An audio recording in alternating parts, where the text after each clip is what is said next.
Hai, halo. Assalamualaikum kerabat tembakau. Ketemu lagi bersama saya Bartokopa, tuan rumah identitas tembakau. Nah, video kali ini gambarnya tetap tembakau, nggak ada orangnya. Ini saya akan bercerita tentang tembakau atau tis tembakau irisan, tembakau iris rajangan pabrikan yang jika kita mengerjakan secara pakai steam ini tidak usah dibumbui atau wajib tidak pakai bumbu ketika nanti di steam. Tembakau apa itu? Tembakau apapun yang rajangan pabrikan seperti Weleri, seperti Madura, seperti Bojonegoro, seperti tembakau Meranggen, seperti tembakau dan lain-lainnya, Temanggung dan lain-lainnya. Ini yang rajangan pabrikan kayak gini wajib tidak memakai bumbu untuk penyetiman, yaitu tembakau yang rajangan pabrikan tapi berdaun agak tebal. Contohnya gini. Nah, ini tembakau, ini kita menggunakan tembakau campur, ada Weleri, ada Bojonegoro, sedikit ada Temanggungnya, terus sedikit juga ada tembakau Madura. Nah, ini rajangan pabrikan tapi daunnya agak tebal, nggak terlalu tebal, nggak terlalu tipis. Nah, ini ketika kita menyetim ini nggak usah pakai bumbu. Karena apa? Karena ketika kita menjumpai tembakau yang tebal, irisannya tebal, terus daunnya juga tebal, rajangan pabrikan kayak gini, ini yang ada di daun meskipun tembakonya kering, ini tembakau ini kalau dibumbui dalam menyetim ini rentan jamuran atau gampang jamuran setelah disetim. Nah, ini contohnya gini. Setelah disetim, ini setelah saya setim, ini tetap ngempal, nggak kering tapi juga nggak basah.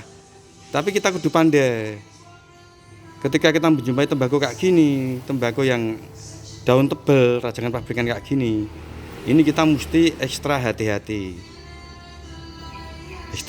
karena ketika setelah disetim, pasca disetim kok nanti kita kasih gasing, terus mixingnya atau kolaborasinya tembakau ini nggak pandai-pandai mencari tembakau yang untuk sparingan, ini pasti nanti akan kita jumpai tembakau itu akan mudah jamuran, tidak bertahan lebih dari 1 bulan. Nah, tembakau yang jamuran ini pasti nanti akan menyebabkan beberapa masalah, seperti rasanya berubah,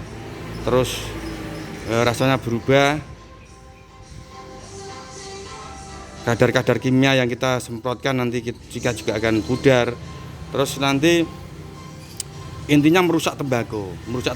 Baik itu nanti akan dikasih tembakau yang agak baik dan mahal, contohnya seperti pode yang harganya di atas 200.000, terus lombok yang jenis kasturi, ini untuk pabrikan yang seperti Jarum dan Surya. Ini kalau dikasih lombok yang harganya lebih agak mahal, ini nanti pasti justru akan merusak karena keberadaan tembakau yang tebal kayak gini tapi kita tidak pandai-pandai mengolah. Nah, tembakau kayak gini saya jumpai ini di sebelum Lebaran kemarin, dalam puasa, pertengahan puasa itu saya pribadi menjumpai menjumpai masalah. Nggak banyak sih, karena tembakau ini nggak habis dalam 1 bulan. Ini ada seller saya yang ada di Cirebon sama yang ada di Lamongan ini menjumpai tembakau ini jamuran. Nah, jamuran ini terus kita belajar. Saya cross check, saya cek, ternyata memang bahan bakunya yang di pertengahan puasa kemarin ini saya menggunakan tembakau yang jenis Voleri ini, tembakonya agak tebal. Kalau dirasakan enak, nggak meninggalkan pahit, nggak nyegrak, nggak layak, sangat layak dipakai karena kita mendapatkan harganya juga harga sekitar 50.000 per kilo. Ini masih ori belum garapan, belum rajangan pabrikan kayak gini. Nah, coba bayangkan kita mendapatkan tembakau yang notabene agak mahal di kelas-kelas peracik curah. Ini kalau kita tidak pandai-pandai mengolah, ternyata hasilnya juga akan mengecewakan. Mesti tembakau itu tergolong mahal, tergolong harganya agak mahal di kelasnya. Nah, ini untuk tembakau yang irisan tebal pabrikan atau daunnya tebal. Ini daunnya akan tebal, kelihatan tebal. Agak tebal, bukan tebal banget tapi agak tebal. Karena di daerah Voleri sendiri kalau daun tebal yang tebal banget ini namanya daun ketek. Daun ketekan ini sulit untuk diolah. Harus melalui beberapa stem atau beberapa oven blending. Lalu dikeringkan, di oven blending, dikeringkan lagi, di oven blending lagi kayak gitu sampai mungkin 3-4 kali. Biarpun mendapatkan harga murah tapi pengerjaannya bisa double. Nah, kerabat tembakau di identitas tembakau untuk beda level kita menggunakan tembakau yang kayak gini. Beda level ini 20% cengkeh Manado. Terus yang ada tambahan bonus yaitu 1%, 1 on itu untuk 1 kilo gagang cengkeh diberi 1 on atau 100 gram gagang cengkeh Manado dan campuran cengkeh lokal. Nah, untuk pengerjaan tembakau yang irisan tebal kayak gini, iris daun tebal kayak gini, ini kita stem atau open blending. Setelah itu kita keringkan atau kita gelar, kita keringkan sekitar 1 malam atau 1 hari. Nah, setelah itu kita lihat tekstur tembakonya itu nanti akan keringnya itu akan kering lembab atau kering biasa.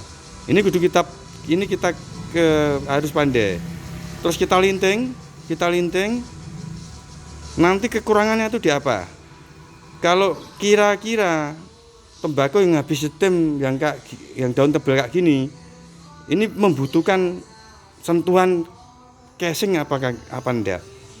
Kira-kira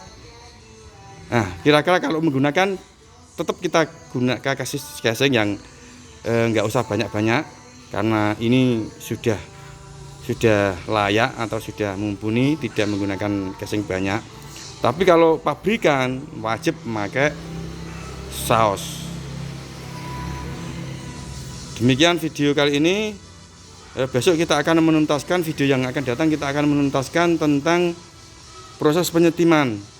Mulai dari awal sampai akhir nanti kita akan membuat video all about proses tembakau dari stem. Setelah itu nanti kita akan edukasi tentang tembakau atau pengerjaan tembakau yang lainnya. Terima kasih, saya Barto Kopa, kurang lebihnya minta maaf, semoga videonya bermanfaat. Assalamualaikum.